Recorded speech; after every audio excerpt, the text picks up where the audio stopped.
Saudara, pagi hari ini kita akan melanjutkan pembahasan mengenai peperangan rohani dan ini adalah bagian yang kedua. Kita akan berfokus kepada ayat yang ke-14. Saya akan membacakan ayat yang ke-14. Jadi berdirilah tegap, berikat pinggangkan kebenaran dan berbaju sirahkan keadilan. Ada 3 hal yang kita akan bahas di sini pada pagi hari ini. Yang pertama, berdiri tegap. Kedua, berikat pinggangkan kebenaran. Dan ketiga, berbaju sirahkan keadilan. Nah, saudara, sebagai seorang tentara tentu saja dalam peperangan rohani kita harus selalu siap sedia. Tidak ada istilahnya itu kita bermain-main di dalam peperangan. Anda bermain-main di dalam peperangan, Anda mati. Ya, sama aja itu prinsipnya juga di dalam peperangan di dalam dunia ini, peperangan jasmania, di mana orang saling membunuh. Ya, Anda kalau tidak membunuh, Anda dibunuh. Ya, jadi tidak ada orang yang masuk dalam peperangan itu dengan cara yang lengah, dengan cara yang bahasa Sumba itu tabulaja begitu ya, dengan cara yang ngali-ngali begitu, dengan cara kalau orang sini katanya orang gak tegas ya. Orang gak tegas itu suruh mimpin, suruh maju dalam peperangan. Ya nggak bisa, nanti dibentak baru, "Hei, kamu dari mana?" Langsung gemetar terkencing-kencing ya. Jadi kita tidak kita tidak bisa maju dalam peperangan dengan spirit yang seperti ini. Kita maju dalam peperangan dengan spirit yang berani, dengan spirit yang tenang, ya, tidak panik, berani tapi tidak panik. Dengan spirit yang tidak gerasa gerusu walaupun kita gerak cepat. Ini beda ya, orang gerasa gerusu ya. Gerak banyak geraknya tapi nggak ada pengaruhnya, nggak ada yang dikerjakan. Ini orang panik, gerasa gerusu. Tapi kalau orang gerak cepat tapi hatinya tenang, gerak cepat, tenang, ya, pikirannya jernih. Nah, ini yang dibutuhkan dalam peperangan, saudara. Demikian juga dalam peperangan rohani. Kita tidak boleh lengah. Kita tidak boleh panik. Kita harus siap sedia. Kita harus berani. Hati kita walaupun dalam peperangan tetap harus ada damai sejahtera. Tetap harus ada sukacita. Ya, itu prinsip peperangan rohani yang kita harus pegang, saudara. Kalau tidak nanti Alkitab mendata berapa banyak peralatan atau persenjataan di sana, saudara. Ya, ada di ayat yang ke-14 tadi ada ikat pinggang, ya, kebenaran, ada baju zirah keadilan, ada kasut kerelaan memberitakan Injil, ya, kasut atau sepatu ya. Karena Anda kalau berjalan kemana-mana itu butuh sepatu. Kalau tidak kakimu akan lecet-lecet dan luka-luka. Dan kita tidak bisa gunakan untuk berjalan ya. Lalu ada perisai iman dan lain sebagainya, saudara. Tapi kalau saudara tidak tenang, kalau kita tidak tenang, kalau kita panik, kita gerasa gerusu ya. Ya, maka seluruh persenjataan Allah ini, perlengkapan persenjataan Allah kita tidak akan bisa gunakan dengan benar. Kita tidak akan bisa pakai, saudara. Nah, ini yang paling penting ya, yang menjadi pendahuluan khotbah saya. Mari kita fokus sekarang kepada ayat yang ke-14 mengenai berdirilah tegap. Ya. Berdiri tegap ini mempunyai pengertian menunjukkan satu kesiapan. Orang mau perang berdiri harus tegap. Ya. Orang mau perang berdiri tidak tegap akan gampang jatuh. Ya. Ini artinya apa? Kuda-kudanya harus siap. Kalau tidak, kalau engkau tidak berdiri tegap, maka engkau akan gampang dijatuhkan oleh musuh. Ya. Jadi perlu kita berdiri sigap, berdiri tegap, dan selalu siap. Ya. Bukan saja memasang kuda-kuda kuat agar ketika serangan setan datang, serangan dosa datang, serangan iblis datang, roh-roh jahat di udara datang, kita siap sedia melawan, kita tidak lengah. Tapi juga itu berarti bahwa kita siap ya. Kita mempunyai satu kesiapan, siap sedia setiap saat ya. Ya, bukan hanya kuda-kuda tapi siap setiap saat. Di dalam militer atau di dalam ketenteraan itu, ketika anak buahnya dimarahi oleh komandannya, dia selalu bilang, "Siap, Pak." Betul ya? Saudara tahu ya? Ini hamba-hamba Tuhan pendeta kadang-kadang perlu digempeleng dengan cara militer ya. Banyak pendeta lembek sekali ya. Saya paling tidak suka. Disuruh pelayanan sulit sedikit, sudah mengeluh saudara. Ini tidak boleh jadi hamba Tuhan orang kayak gini. Ya. Dibentak sedikit saja, mundur dari pelayanan. Orang seperti ini tidak layak ikut Tuhan. Jangankan ikut pelayanan, ikut Tuhan saja tidak layak. Ya. Anda tahu Petrus bagaimana sakitnya dibentak oleh Tuhan Yesus? Enyah iblis, karena apa yang engkau pikir bukan yang dikehendaki Allah, tapi apa yang dipikirkan oleh manusia. Ya, enyah iblis, itu teguran yang sangat keras sekali. Tapi Petrus tidak mundur. Ya, jadi saudara, seorang yang mau ikut dalam peperangan rohani, berdiri tegap menunjukkan kesigapan ya, kesiapan kuda-kuda yang kuat di dalam memasuki pertempuran rohani. Dan ketika ada situasi yang sulit, contoh tadi itu komandan ngamuk kepada anak buahnya, tetap anak buahnya bilang, "Siap komandan." Saya melihat dokter senior memarahi dokter junior, saudara. Dokter junior tetap bilang, "Siap, Pak. Iya, Pak. Iya, Pak. Iya, Pak." Tapi orang apa itu? Cengeng ya. Diomeli sedikit aja udah nangis-nangis. Ini tidak layak dalam peperangan. Saya kalau manajer atau kalau saya punya perusahaan, ada karyawan atau staff, baru diomeli sedikit aja udah nangis-nangis, ini tidak layak kerja di tempat saya. Rugi saya, nanti bisnis saya bisa bangkrut. Orang kayak gini mental kerupuk ya. Mental apa itu? Mental cengeng begitu. Baru diomeli sedikit aja. Ada istilah orang Jawa di sini, takut diseneni, nanti diseneni sama bosnya katanya. Saya pernah kerja, jadi istilah itu sudah sangat mendarah daging di kepala saya. Saya jadi pengawas produksi di pabrik roti. Ya, kalau tidak diawasi, mereka kerja asal-asalan. Padahal roti ini harus tepat waktu. Ya, waktu diaduk itu oleh bagian produksi, nanti dibentuk.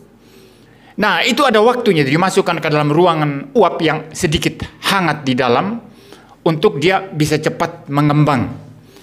Tapi pembakaran masuk ke dalam oven itu tidak boleh telat. Telat sedikit terlalu mengembung, roti rusak.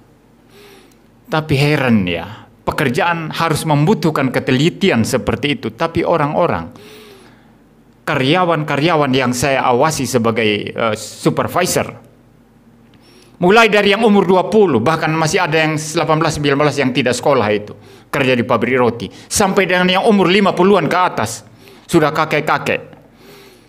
Santai-santai, ngerokok-ngerokok di samping, saya ngamuk-ngamuk biasanya. Nah, karena saya bukan bos tingkat tinggi, cuma supervisor di atas mereka, ya mereka kadang lawan saya karena masih muda saya. Waktu itu saya baru umur 22 tahun jadi supervisor itu. 22 tahun. Dimarahi balik, tapi saya, wah ya namanya waktu itu masih muda ya, mau berkelahi rasanya itu ya. Roti sudah mengembang ini, nggak dibakar saudara. Kalau nggak diawasi nggak kerja. Nah, mental seperti ini tidak bisa turut dalam peperangan. Mental seperti ini mental takut diseneni, artinya takut dimarahi.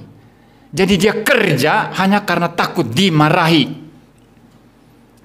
Orang kayak gini paling takut dilaporin ke bos. Kalau Anda tidak punya masalah, mengapa takut dilaporkan? Betul ya? Saya kalau bersih, saudara tidak akan lapor. Anda lapor dimanapun, saya siap datang. Tapi orang dikit-dikit takut dilaporkan, takut dilapor, takut diseneni sama bos. Berarti kamu udah beres. Kalau saya orang bisnis, saya tidak akan pekerjakan orang seperti ini. Saya pasti pecat semua karyawan seperti itu. Orang seperti ini nanti juga yang gampang dibujuk untuk korupsi, untuk mencela-mencela dan sebagainya, nggak bisa dipercaya. Nah, sebagai prajurit Kristus yang turut dalam peperangan rohani, tidak dibutuhkan mental kerupuk seperti itu, mental cengeng, mental takut diseneni ya. Orang kayak gini kalau buat kesalahan nggak takut mempertanggungjawabkan. Jelas ya. Tapi kalau nanti dia kerja sukses, dipuja-puja, langsung terbang, kepalanya besar sekali, terbang meledak ke atas.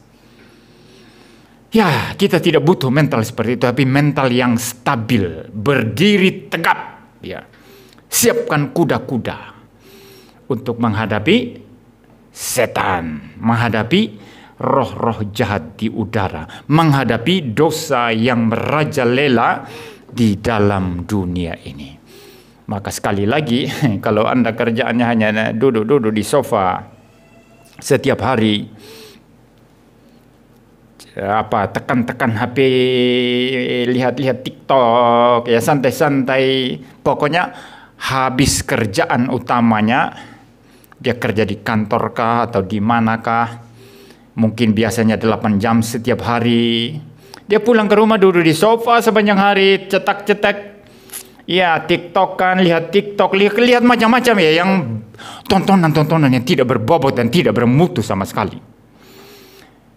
Orang kayak gini nggak siap dalam peperangan rohani. Nggak bisa, saudara. Sulit. Nanti kalau dilibatkan dalam peperangan rohani, orang ini mental cengeng seperti yang saya katakan tadi itu. Mental budak, ya. Tidak menjadi seseorang yang mempunyai mental pahlawan, mental pemenang. Bukan karena kita kuat, tapi karena Kristus bersama-sama dengan kita. Ya. Kristus di pihak kita. Kita Roma berkata, jikalau Allah di pihakku, jikalau Kristus di pihakku, siapakah lagi musuh, siapakah lawanku? Ya. Jadi itu yang pertama, saudara, menunjukkan kesiapan, berdiri tegap, menunjukkan kesiapan, ya. Siap sedia, ya. Lalu yang kedua, saudara, berikat pinggangkan kebenaran. Apa fungsi ikat pinggang? Ikat pinggang bukan hanya untuk keindahan, ya. Ikat pinggang berfungsi untuk mengikat celana bagian atas agar tidak melorot. Makanya saya, saudara, walaupun di bandara, saya tahu sulit di sana kalau pakai ikat pinggang, karena harus selalu lepas ikat pinggang untuk melalui pemeriksaan di bandara. Saya tetap selalu pakai ikat pinggang. Kenapa? Takut celana saya melorot. Ya, takut celana saya melorot, saudara. Saudara tahu tidak, di bandara tiba-tiba berganti gate pesawat Lion Air yang menuju Jakarta berubah ke gate F gitu ya. Tadinya ditaruh di gate yang A misalnya atau B ya. Itu jalan ratusan meter itu, lari-lari, saudara. Kalau celananya melorot gimana ya? Lari-lari celananya melorot. Kan ini susah, saudara. Maka saya selalu pakai ikat pinggang walaupun tidak menyenangkan. Nanti di bandara pergi ke toilet ya, mesti buka ikat pinggang dulu baru pipis ya. Kan setengah mati, rumit. Tapi harus ambil jalan kerumitan itu. Karena apa? Ikat pinggang berfungsi mengencangkan celana sehingga celana tidak bisa gampang melorot. Nah, kalau celana melorot bagaimana? Celana melorot di tengah orang banyak. Saudara pimpin pujian di depan, kami persilahkan. Ya, biasanya di gereja tertentu, saudara, ada introitus ya. Introitus itu adalah orang yang mimpin 1-2 pujian sebelum liturgis itu maju memimpin liturgi utamanya. Nanti introitusnya bilang, kami minta pemimpin liturgi untuk maju ke depan dan melanjutkan acara kita. Saudara dan semangat maju ke depan, pahlawan Kristus. Begitu sampai di depan, celana melorot. Dilihat oleh seluruh jemaat. Ini memalukan sekali, saudara. Malu.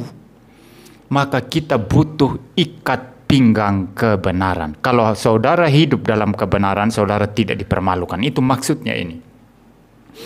Dalam peperangan rohani kita butuh ikat pinggang kebenaran agar celana rohani kita tidak melorot dan kita tidak dipermalukan. Ya, ada orang teriak-teriak. Kita harus hidup berintegritas, saudara. Kita tidak boleh gunakan yang bukan hak kita.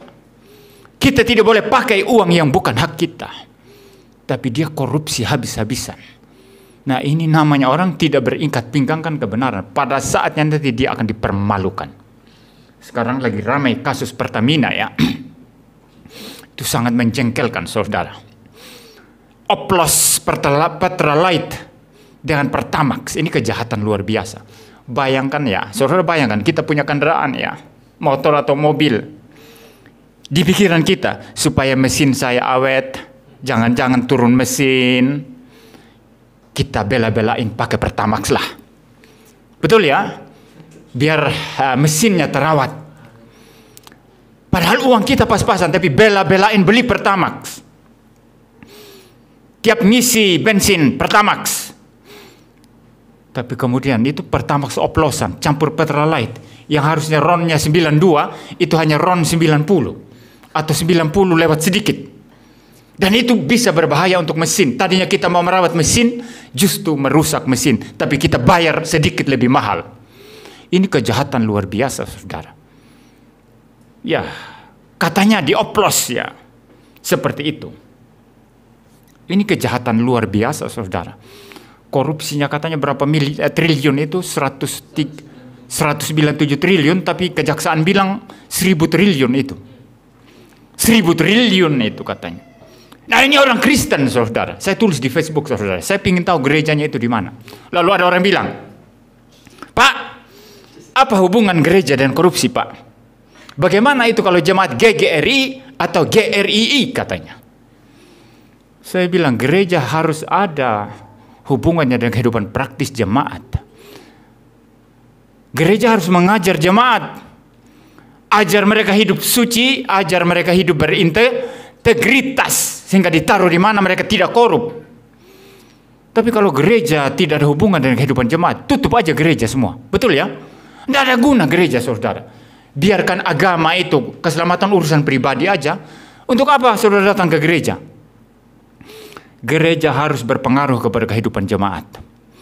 Teologi kemakmuran yang dikhotbahkan dari gereja mempengaruhi pendeta dan jemaatnya menjadi hamba-hamba mamon, hamba-hamba uang, melayani karena uang.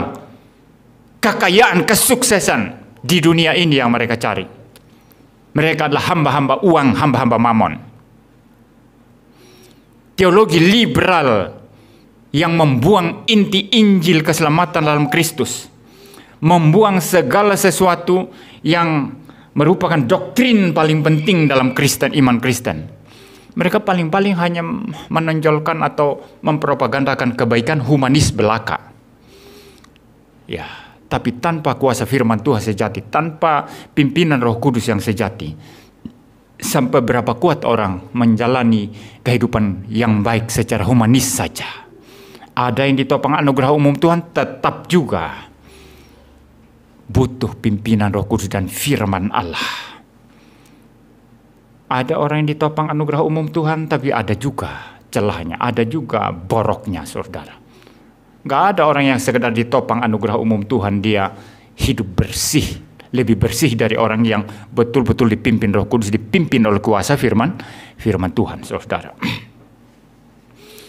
Jadi saudara, you mau liberal, khotbah moral liberal saja dalam gereja, tidak akan menghasilkan jemaat yang berani fight, tidak korup di mana dia ditempatkan, saudara. Ya. Oh, Anda mungkin pendeta karena tidak hubungan dengan uang. Pendeta juga hubungan dengan uang kan?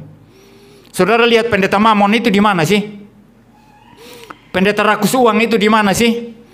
Pendeta suka pakai barang-barang mewah itu di mana sih?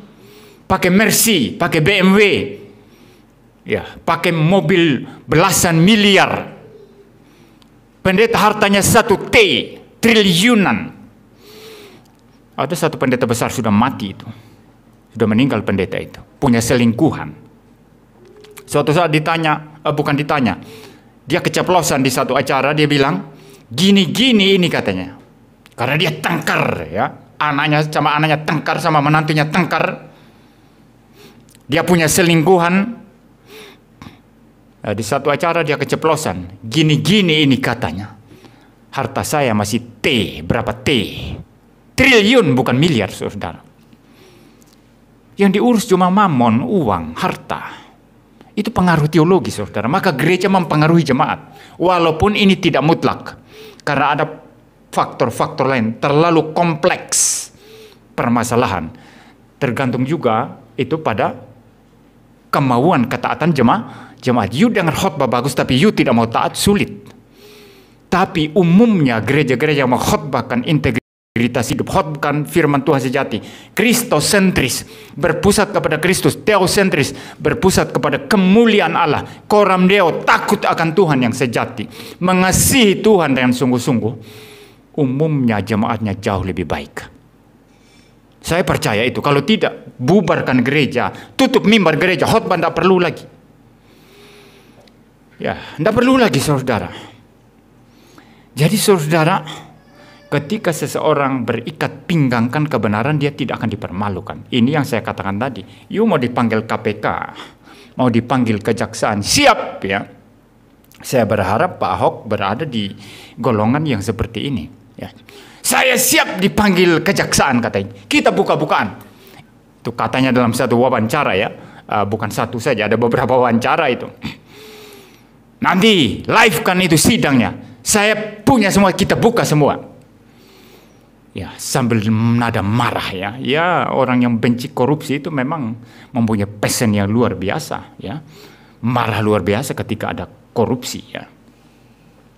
Jadi kalau kita hidup dalam kebenaran, saudara, silakan you panggil saya. You mau cari kesalahan saya di mana? Ini namanya ikat pinggang rohani. Sama seperti ikat pinggang jasmania. Kalau dia tidak beres, bisa celana melorot dan kita dipermalukan. Demikian juga ikat pinggang rohani, yaitu kebenaran. Kebenaran firman Allah. Kebenaran Kristen yang sejati. Yang harus memimpin kehidupan kita. Dan kita tidak akan dipermalukan dalam peperangan rohani. Ketiga sekarang, berbaju sirahkan keadilan. Apa itu baju sirah, saudara? Itu baju khusus untuk tentara yang dibuat untuk melindungi area-area paling penting, misalnya jantung, hati, ya, paru-paru, ya. Ya, jadi dibuat khusus untuk melindungi seluruh area paling vital dalam tubuh kita, sehingga ketika zaman dulu kan perangnya pakai tombak ya, pakai panah ya, pakai tombak, pakai pedang, sehingga ketika ditebas dengan pedang atau dipanah atau ditombak, dia kena terhadap baju sirah dan tubuh aman ya, bagian-bagian vital tubuh kita itu aman ya. Jadi itu fungsi daripada baju zirah. Nah, baju zirah dalam pengertian rohani berarti apa? Keadilan. Berbaju zirah kan keadilan. Keadilan ini menghindarkan kita dari serangan yang mematikan dari musuh kebenaran. Ya, dari musuh Kristus. Ketika saudara bertindak adil, kita tidak bisa dituduh. Kalau saudara melakukan pekerjaan, saudara adil di sana, tidak tipu-tipu, saudara jual dengan adil, tidak tipu-tipu, siapa yang berani nuduh? Nggak ada. Orang jualan pakai timbangan, batu timbangannya sudah dikikis, ya, dikurangi. Setiap menimbang dia dapat keuntungan karena tidak tepat batu timbangan, sudah dikikis, sudah lebih ringan sedikit. Lalu dia siapkan batu timbangan yang lain yang standar. Nanti kalau ada pemeriksaan, dia tunjukkan batu timbangan yang standar. Tapi untuk praktek jualan sehari-hari, dia pakai yang sudah dikikis itu. Maka Alkitab berkata, jangan menggunakan dua batu timbangan. Itu maksudnya. Paham ya? Jangan menggunakan dua batu timbangan. Artinya satu yang saudara curang, saudara sudah kikis, satu standar. Yang satu pentingnya yang standar untuk nanti kalau ada inspeksi, kalau ada pemeriksaan, kalau raja datang ke pasar masuk, lihat, kamu batu timbangannya bagaimana? Oh, standar, Pak. Nah, tapi nanti itu disembunyikan pakai yang nggak standar. Ini tidak adil, tidak fair, tidak jujur. Keadilan bersangkut paut dengan kejujuran, saudara. Anda disuruh memimpin satu pekerjaan, Anda tidak jujur, tidak fair di sana. Anda memperlakukan orang-orang, karyawan dengan cara yang tidak adil. Anda memotong honor mereka. Anda memotong gaji mereka. Anda memperlakukan mereka tidak manusiawi. Ini orang tidak adil. Ini orang tidak fair. Ya, semua ya pasti terlibat di dalam yang namanya apakah Anda adil atau tidak adil. Bukan hanya pemimpin yang dituntut adil, semua orang dituntut adil. Di dalam pekerjaan apa sih yang tidak membutuhkan keadilan? Anda jadi tukang sampah, Anda harus adil di sana. Ya, tidak bisa satu rumah karena dia rumah bagus, rumah orang kaya, Anda ambil sampahnya lebih bersih, bersihkan tempat sampahnya lebih bagus daripada orang miskin. Ini orang miskin, ambil aja biasa aja, jatuh-jatuh pun sampahnya nggak diperdulikan lagi. Ini namanya orang kerja tidak adil, tidak jujur, tidak fair. Maka saudara, ketika seseorang adil, itu akan menghindarkan dia dari serangan-serangan musuh yang mematikan. Ingat, baju zirah keadilan untuk melindungi apa? Kalau secara jasmaniah, baju zirah melindungi satu organ atau organ-organ vital dari tubuh kita, jantung, paru-paru, ya, dan lain sebagainya. Nah, secara rohani ini berarti apa? Menjaga diri kita dari serangan mematikan dari musuh. Anda terjun di mana, di pekerjaan mana, politik sama, ya. Kalau Anda tidak adil, Anda akan dituduh apa? Pilih kasih dia pemimpin itu untuk apa? Jangan pilih dia. Berat sebelah. Tidak dapat dipercaya, mencela-mencele, pagi kedelai, siang tahu, malam tempe, nggak bisa dipegang omongannya, mencela-mencele, pelintat-pelintut. Ya, tapi kita sering menggunakan istilah itu, tapi kita gampang melakukan ya dalam praktek, betul ya? Mencela-mencele di dalam pekerjaan Tuhan, orang mencela-mencele tidak dibutuhkan. Nanti berhadapan dengan pejabat dia membungkuk-bungkuk. Saya pernah ada seorang teman orang Batak, saudara, memang keras orangnya. Pernah mengajar di salah satu universitas di Malang, saya tidak usah sebutlah ya nama universitas itu. Dia orang Batak, masih muda. Dia protes mengenai sesuatu hal di sini, saudara. Di dalam satu pertemuan ada banyak pendeta ikut. Lalu ada pejabat pemerintah di situ. Pendeta-pendeta berkumpul. Lalu teman orang Batak ini, saudara, yang dosen, dia melihat para pendeta itu membungkuk-bungkuk ya di hadapan pemerintah ya. Dan dia lihat itu, ini sudah tidak fair, tidak wajar ini ya. Dia bilang apa sama pendeta-pendeta itu? Dia bisik kepada mereka. Pak, jilat pantatnya, Pak, jilat pantatnya, Pak. Iya, pendeta kayak gitu tidak layak disebut pendeta, saudara. Pendeta mencela-mencela itu. Pendeta nggak bisa dipegang omongannya itu. Pagi tahu, siang tempe, malam kedelai. Nggak bisa dipercaya orang kayak gitu, saudara. Kenapa terlalu membungkuk, menjilat begitu? Ya. Dia pemerintah, kita hormat, betul, siap Pak. Kalau untuk urusan negara, untuk urusan kota, untuk urusan masyarakat, kita harus siap. Asal dia tidak suruh kita bunuh orang, tidak suruh kita korupsi. Kalau dia suruh kita korupsi, lawan. Kalau dia suruh kita bunuh sesama, ya lawan. Kalau dia suruh kita diskriminasi, lawan. Itu pemerintah yang lalim, yang kejam. Tapi kalau dia baik, menata kita, mengatur kita, harus siap Pak, gitu kan? Tapi tidak usah membungkuk-bungkuk sampai menjilat-jilat gitu. Ya. Ini mental-mental seperti ini sudah kelihatan mental tidak adil. Nanti diperhadapkan kepada kesulitan, dia pasti akan pilih yang membuat dia aman. Betul ya? Dia pasti pilih pilihan yang membuat dia aman, tidak ambil risiko, dan orang lain dikorbankan. Ini orang tidak adil, saudara. Tidak mau rugi.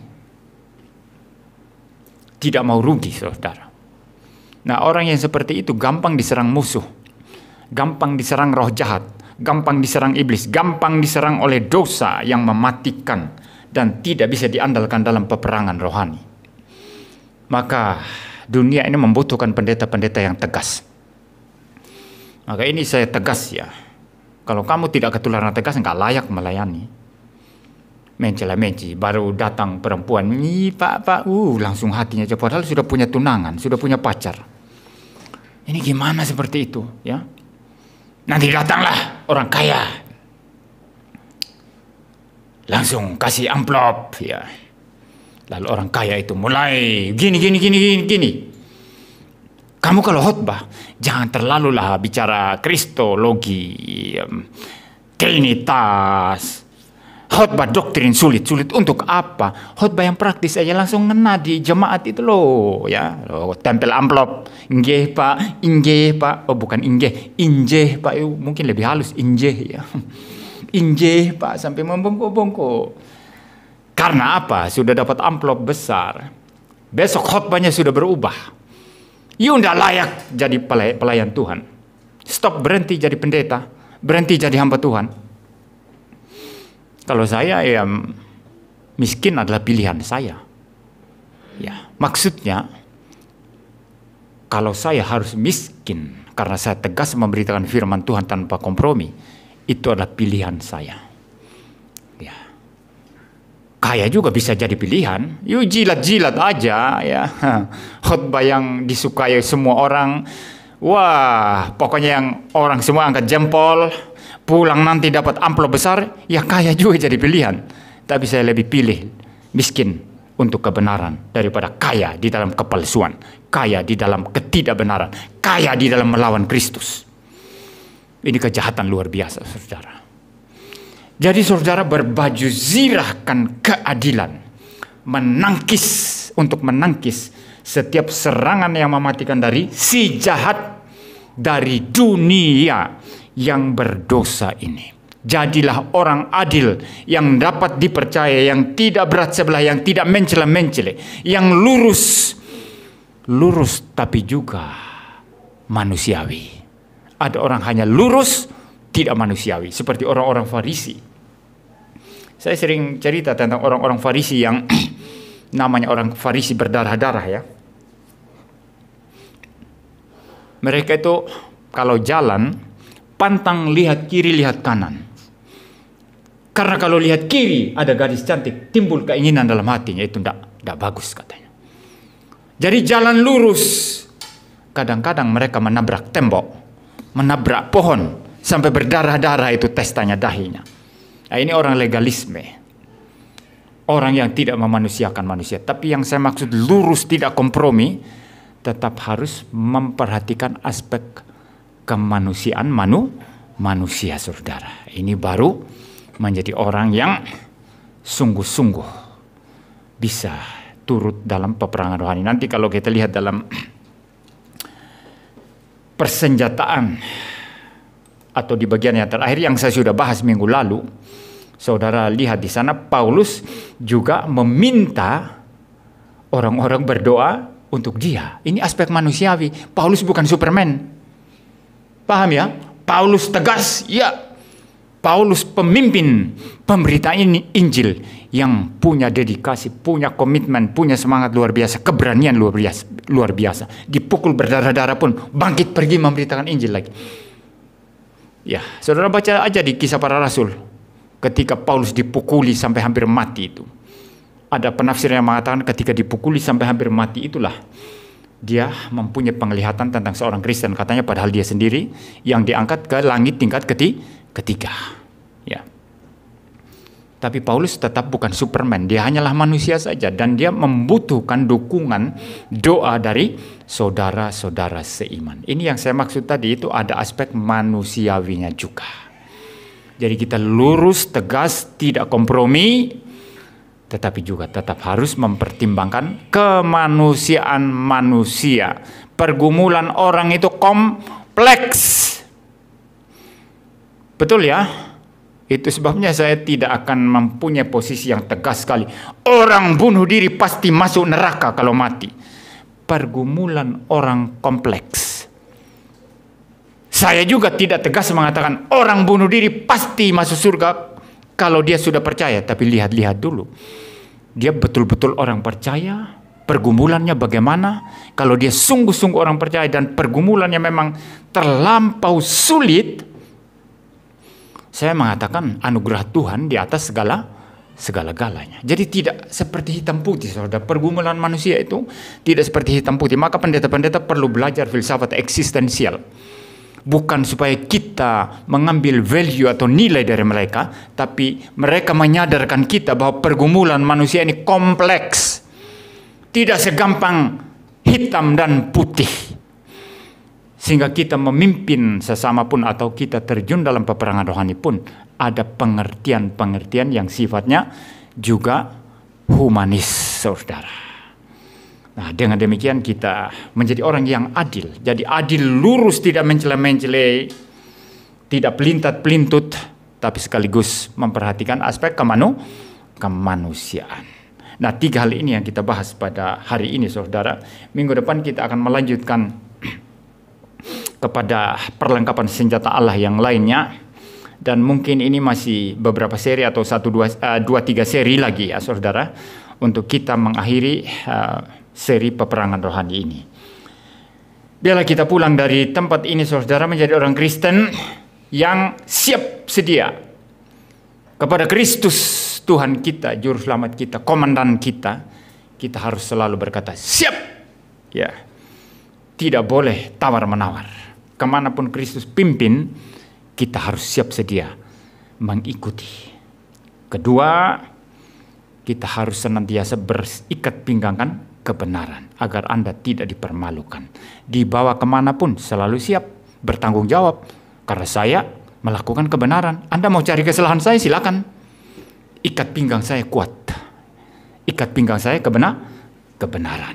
Ketiga, berbaju zirahkan keadilan. Menjadi orang yang mempunyai mental tidak mencela-mencel, bisa dipercaya, tidak pilih kasih, tidak berat sebelah, tapi sementara juga memperhatikan aspek kemanusiaan manusia. Dengan demikian kita menjadi orang Kristen yang terus dipakai Tuhan dalam peperangan rohani. Mari kita berdoa. Bapa di surga, terima kasih Tuhan untuk pagi hari ini. Terima kasih untuk firman Tuhan, penjelasan firman Tuhan mengenai perlengkapan senjata Allah, mengenai berdiri tegap, mengenai berbaju zirahkan kebenaran, dan mengenai berikat pinggangkan kebenaran dan berbaju zirahkan keadilan. Biarlah kami pulang dengan semangat, dengan spirit ini, dengan ketaatan penuh kepada Kristus, kepada Allah Tritunggal, untuk melakukan firman Tuhan ini, dan kami boleh siap di dalam peperangan rohani yang ada. Dalam nama Tuhan Yesus Kristus kami berdoa.